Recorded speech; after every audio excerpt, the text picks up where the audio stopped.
The full-time whistle has just blown in front of my eyes, and New Zealand, spoiler alert, have beaten Italy 47-17.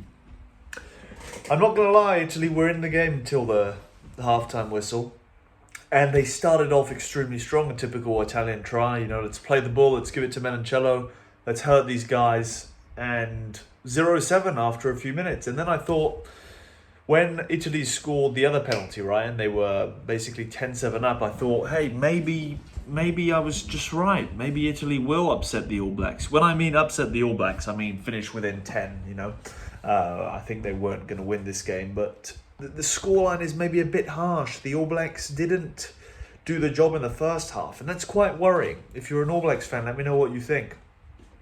That you have to sort of get to half time and have a kick up the arse before starting to play your rugby. Because you did start playing your rugby. You played the All Blacks rugby, the rugby we want to see. But in the first half, I'm not going to say it was all Italy, but it was definitely there was nothing to say really for the All Blacks. It was shocking, actually. Quite a lot of knock-ons, silly penalties given away. Oh, the ref was a bit weird in this game, wasn't he? I'm not sure if I can recall anything, even though the game just happened. The red card was a bit dodgy. Was it really a red card? Was that guy really intentionally trying to hurt the number 9? Was he trying to headbutt Roy Gard, or was he just trying to get out of? He was wrestled to the ground anyway. What else was there? I think that the fact that he at the end there he said that Varney had lost the ball forward, and that therefore it wasn't a yellow card for Love. No, I just don't agree with that. Anyway, the All Blacks can have a few things, to highlight that went their way. They did play the rugby that we want to see. They played the fast-running rugby that is their brand, makes the game exciting, and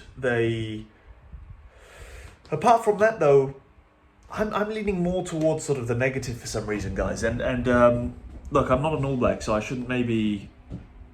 I'm not trying to push negativity. No, they were maybe dominated by Italy in some areas in the first half, and they're lucky that they didn't concede more, and then they just corrected it. They corrected it, so they obviously played well. But the worrying part is that they had to correct it, right? That they didn't start off the bat playing some good rugby, because against higher level opponents, maybe in the first half if they played like that, they'd lose by a bit of a margin. I mean, they'd go behind 10 points at the break, and maybe that would be too much to come back from in the second half. So Italy didn't make the most of their chances in today's game. They did not. They often fell short when they had the ball. Oh my God, they are so frustrating to watch, Italy. If you are watching this and you're a neutral, and I doubt it, because anyway, but if you're a neutral watching this, my underdog team is Italy, right? I'm not Italian, but they're sort of the team I support. They are so frustrating to watch. They shoot themselves in the foot so many times. You think that they're going to score, and then they do something ridiculous, like Brex trying to do a kick. What was the scoreline? It was 21-10? 21-10. They're trying to get back into the game. They could have scored a try just before.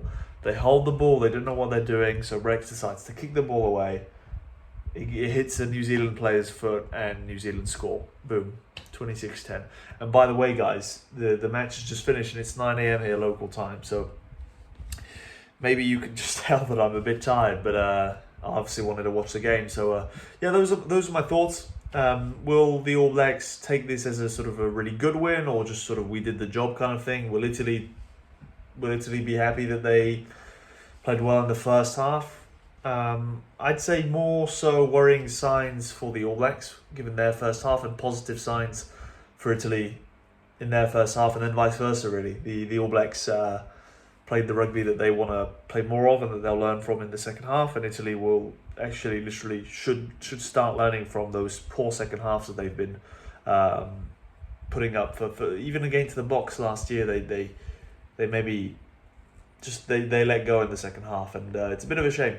Right, boys, there's another game to watch now. There's Australia against my dear Blue. So, yeah, I'll be watching that. Bye-bye for now.